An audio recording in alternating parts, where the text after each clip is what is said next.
Bismillahirrahmanirrahim.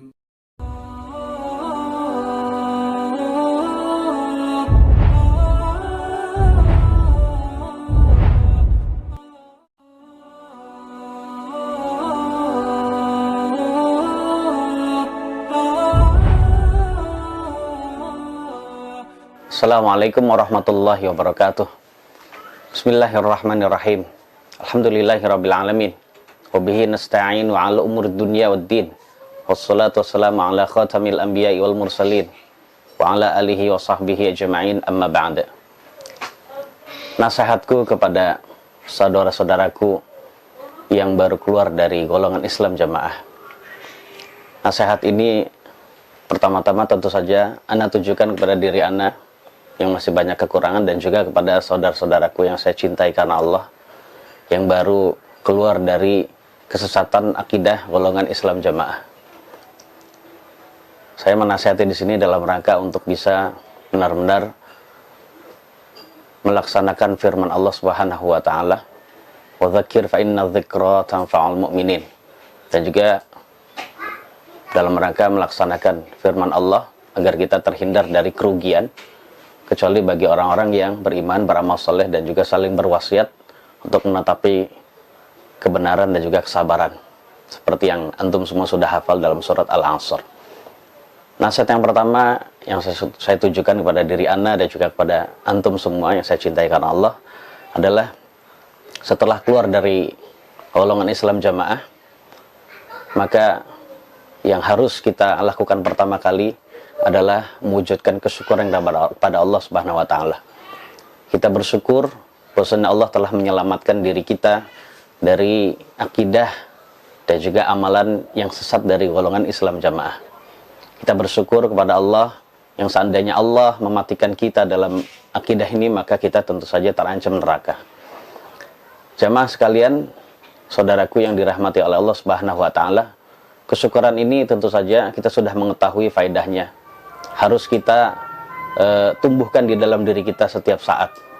Karena dengan kita keluar dari ajaran yang sesat ini, akan membuat kita insya Allah mendapatkan kebahagiaan dan juga keselamatan kelak di akhirat. Ini yang pertama, ya saudaraku yang saya cintai karena Allah, kita harus bersyukur kepada Allah.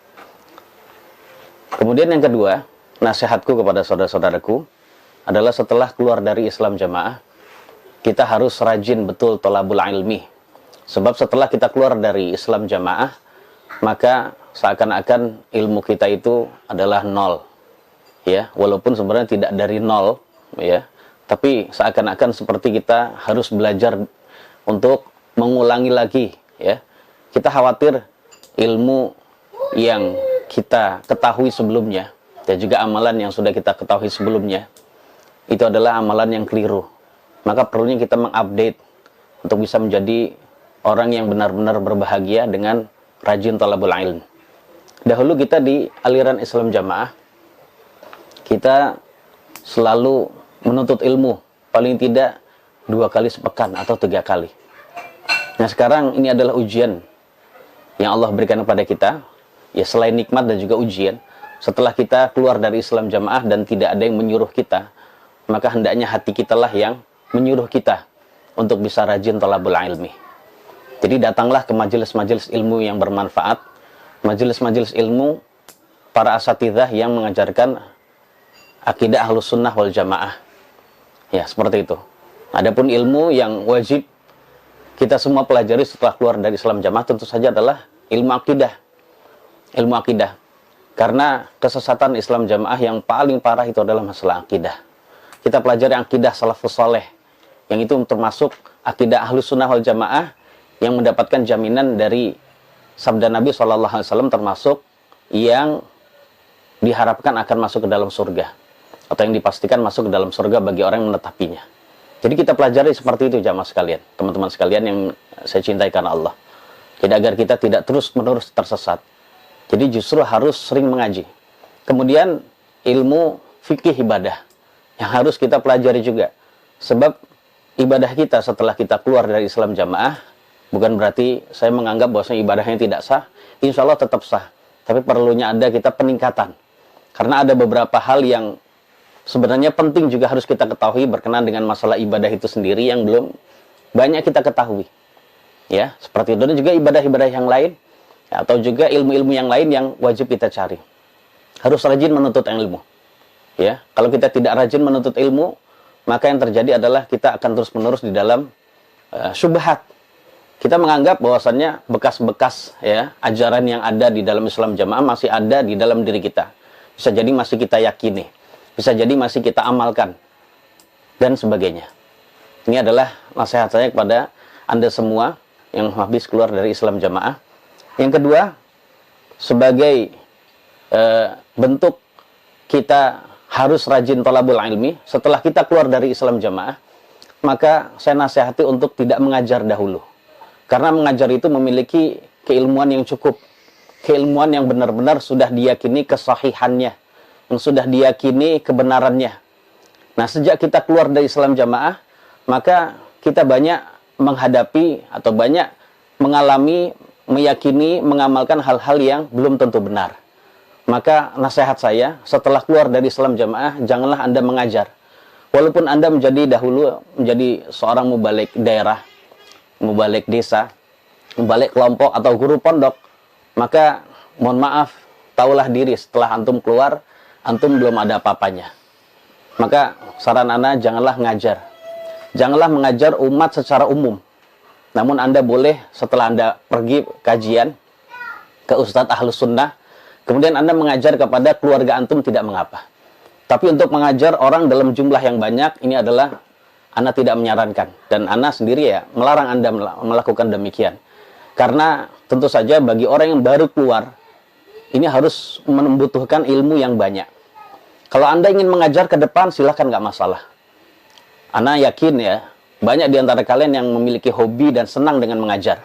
Namun perlu diingat, untuk mengajar umat Islam, menunjukkan mereka kepada as-siratul mustaqim, itu butuh ilmu yang cukup.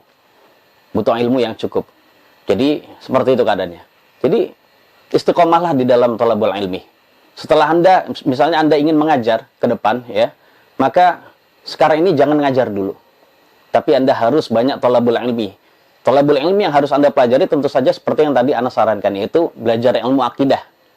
Anda harus mengetahui dulu, kemudian meyakininya, dan saat itu baru mengajarkan kepada orang lain. Kemudian Anda harus mengetahui tata cara ibadah yang sempurna, Anda amalkan dan juga Anda ajarkan kepada yang lain. Dan juga yang paling penting, para ikhwas sekalian yang dirahmati oleh Allah Subhanahu wa taala, Anda harus belajar bahasa Arab. Belajar bahasa Arab dari sisi tata bahasanya, ilmu nahwu dan sharafnya dan sebagainya. Karena tentu saja bahasa Arab adalah kunci kita bisa mengetahui ilmu dalam agama Islam yang begitu luas. Selamat datang saudaraku di manhaj Ahlus Sunnah wal Jamaah. Antum akan menjumpai lautan ilmu dan juga samudra ilmu yang begitu luas. Namun Anda bisa menguasai semua itu apabila Anda menguasai bahasa Arab. Anda belajar bahasa Arab yang baik. Kalau Anda tidak belajar bahasa Arab, maka mohon maaf, sekali lagi Anda jangan mengajar. Karena Anda akan lebih banyak merusak dibandingkan memperbaiki umat ini. Jadi belajarlah bahasa Arab dari sisi nahwu dan sorofnya, dari sisi balaghahnya dan sebagainya gitu ya. Karena ini adalah kunci untuk bisa memahami Al-Quran dan Sunnah yang termasuk sumber wahyu yang menjadi pedoman bagi kita umat Islam. Begitu juga mempelajari ilmu yang lain. Seperti mempelajari ilmu fikih dan usul fikih. Kemudian mempelajari ilmu hadis dan mustalahul hadis. Dan juga ilmu-ilmu, cabang ilmu yang lain. Karena seorang guru, seorang yang berilmu, yang mengajarkan orang lain harus mengerti ilmu itu semua. Adalah tidak berguna bagi orang yang tidak mengetahui semua, namun ternyata dia mengajar. Ingat ya, teman-teman sekalian, itu akan lebih banyak merusak dibandingkan memperbaiki. Jadi demikian. Dan kita, alhamdulillah, kita semua mendapatkan panutan, teladan dari seorang paku bumi yang bernama Bapak Ustadz Taufikur Rahman. Beliau adalah orang yang benar-benar bisa menjadi teladan bagi kita. Walaupun dahulu saat di golongan Islam Jamaah, beliau termasuk orang yang dimuliakan menjadi guru paku bumi. Namun ternyata beliau adalah orang yang benar-benar, mohon maaf, tahu diri. Beliau benar-benar tahu dirinya sendiri, ya. Beliau tidak mengajar. Ini adalah panutan bagi kita semua. paku bumi saja tidak mengajar, apalagi Anda sebagai mubalik daerah, Anda sebagai guru pondok yang di bawah guru pusat, atau sebagai guru guru yang ada di kelompok dan sebagainya. Jadi semangat untuk ngajar Anda harus imbangi dengan semangat juga untuk belajar. Carilah guru-guru yang mau mengajarkan ilmu-ilmu yang tadi kami sebutkan itu tadi. Kemudian nasihat berikutnya, para saudaraku yang saya muliakan, adalah nasihat berikutnya adalah hendaknya antum meminta maaf. Setelah kita keluar dari Islam jamaah dan bertobat kepada Allah, insya Allah dosa-dosa kita diampuni oleh Allah Subhanahu Wa Taala. Kesesatan kita yang lalu adalah diampuni. Namun terkadang saudaraku yang saya hormati dan yang saya cintai karena Allah, terkadang kita memiliki kesalahan yang ternyata berkenaan dengan hak anak Adam yang ada di luar Islam jamaah. Dan itulah suatu bentuk kezaliman. Maka nasihat saya di sini adalah setelah kita keluar, kita tobat pada Allah, insya Allah dosa kita antara kita dengan Allah itu akan diampuni oleh Allah. Namun perlu diingat ya para ikhwan sekalian, bahwasanya dosa antara kita dengan sesama anak Adam tidaklah gugur, ya, tidaklah gugur walaupun kita sudah keluar dari Islam jamaah kemudian kita tobat. Jadi dosa di antara sesama anak Adam itu masih ada. Seandainya dahulu kita masih memiliki pemahaman menghalalkan darah, menghalalkan harta orang lain, kita pernah ngambil karena kita meyakini kehalalannya, maka minta maaflah kepada orang yang pernah kita ambil itu. Dengan cara kita mengembalikannya, pertama minta maaf, mengembalikannya, atau kita mencari kehalalan. Karena kalau kita tidak demikian ya, saudaraku yang dicintai oleh Allah Subhanahu Wa Taala, maka yang terjadi walaupun kita sudah keluar, tetap kita akan diambil nanti pahalanya oleh orang yang pernah kita zalimi saat di Islam jamaah. Ingat, hak sesama anak Adam tidaklah gugur walaupun kita sudah tobat kepada Allah Subhanahu Wa Taala. Jadi seperti itu keadaannya. Jadi kita harus tetap berbuat baik dan juga tentu saja meminta maaf kepada mereka, meminta kehalalan. Nah, seandainya kita tidak tahu, karena mungkin terlalu banyak orang yang pernah kita zalimi. Karena itu tadi keyakinan yang sangat buruk, bahwasanya yang di luar itu adalah kafir, halal darah dan juga hartanya. Maka perlu diingat ya, para ikhwan sekalian, kita sudah juga mendapatkan contoh dari Nabi kita yang mulia Sallallahu Alaihi Wasallam. Beliau merasa bahwasanya mungkin pernah menzalimi orang lain, maka beliau berdoa dalam hadis yang sahih riwayat Imam Muslim dan juga yang lainnya. Beliau pernah berdoa, Allahumma fa'ayyuma mu'minin sababtuhu faj'al dzalika lahu qurbatan ilaika yaumal qiyamah. Ya Allah, orang beriman mana saja yang pernah saya caci maki, maka jadikanlah caci makiku itu, cacianku itu sebagai pendekat diri kepada Engkau bagi dia di hari kiamat. Jadikan itu sebagai pahala bagi dia, ampunan bagi dia ya Allah. Seperti itu ya. Walaupun kita tidak hafal lafaz seperti itu, kita pakai bahasa Indonesia saja. Ya Allah, saya tidak tahu siapa-siapa saja yang pernah saya zalimi saat di Islam jamaah. Maka jadikanlah kezaliman saya kepada mereka itu adalah sebagai rahmat-Mu, sebagai ampunan-Mu, sebagai derajat yang tinggi bagi dia di sisi Engkau di hari kiamat. Ampunilah dosa mereka ya Allah, seperti itu. Kita sering doakan mereka. Insya Allah Allah Subhanahu Wa Taala ya akan memaafkan kita, ya, karena ketulusan kita tidak tahu.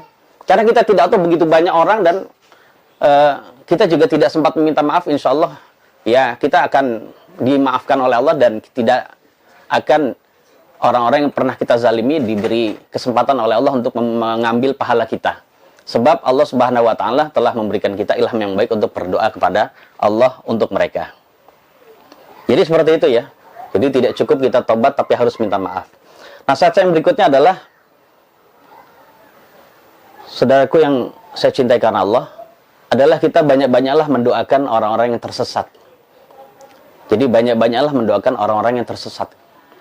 Jadi seperti saudara-saudara kita yang masih di dalam golongan Islam jamaah, doakanlah mereka. Doakanlah mereka agar mereka kembali kepada yang benar. Jadi seperti itu. Jadi jangan kita menjadi orang yang mencaci maki mereka, tidak boleh. Jadi sebagai bentuk kita mendoakan berarti kita memperlakukan mereka baik, kita juga tidak boleh mencaci maki mereka ya, tidak boleh mencaci maki mereka. Jadi walaupun sekarang alhamdulillah ya, ini sebagai bentuk kesyukuran kita kepada Allah adalah kita tidak mencaci maki mereka. Karena jangan sampai kita seperti yang disebutkan di dalam hadis Nabi yang mulia yang disahihkan oleh sebagian ulama seperti Imam At-Tirmidzi, Nabi kita sallallahu alaihi wasallam bersabda, la tudhhirish syamatata li akhik. Janganlah kamu menampakkan rasa senangmu ketika saudaramu mendapatkan musibah. Sama seperti itu. Mereka dalam kesesatan, kemudian kita merasa senang dengan kita caci maki mereka. Jangan sekali-kali demikian. Fayarhamahullah wa yabtalik.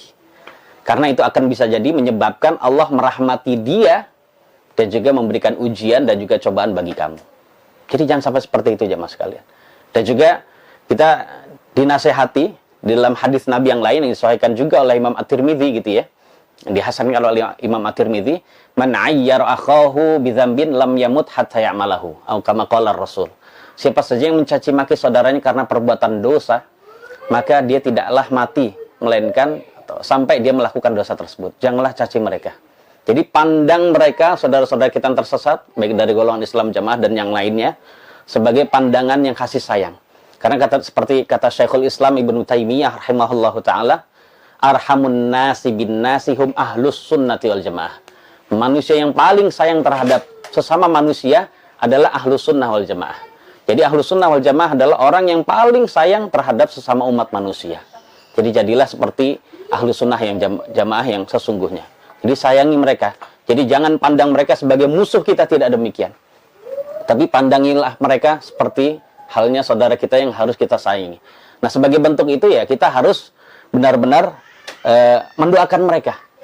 Kita juga mendapatkan contoh yang baik ya, saudaraku yang dirahmati oleh Allah Subhanahu wa taala, ya, mendapatkan contoh yang baik dari seorang ulama Ahlus Sunnah wal Jamaah bernama Imam Ahmad bin Hanbal rahimahullahu taala.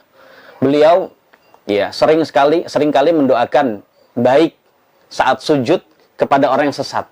Jadi seringkali beliau ketika sujud itu berdoa, Allahumma man kana min hadhil ummati ala ghairil haqqi wa huwa yadhunnu 'alal haqqi faruddahu lil haqq liyakuna min ahlil haqq. Allahumma man kana min hadhil ummati ala ghairil haqq wa huwa yadhunnu 'ala annahu wa huwa yadhunnu annahu 'alal haqq faruddahu ilal haqq liyakuna min ahlil haqq. Ya Allah, siapa saja dari umat Islam ini yang berada di atas kebatilan, dan dia menyangka dia di atas kebenaran, maka kembalikanlah dia kepada kebenaran agar dia sama-sama menetapi kebenaran. Jadi seperti itu. Jadi sebagai bentuk kita sayang terhadap mereka adalah kita mendoakan mereka, walaupun mungkin dengan bahasa yang lain. Jadi kita doakan. Paling tidak ketika kita menjumpai kesesatan mereka, kita berkata, hadanallahu wa iyyahum ilal haq. Semoga Allah menunjukkan kita dan juga mereka kepada kebenaran. Ingat, kita sudah pernah belajar bahwasannya faedahnya kita mendoakan baik orang lain dalam keadaan orang yang kita doakan tidak tahu, itu adalah sangat besar sekali. Rasulullah SAW pernah bersabda, da'watul muslimi li akhihi bi dhahril ghaibi mustajabah.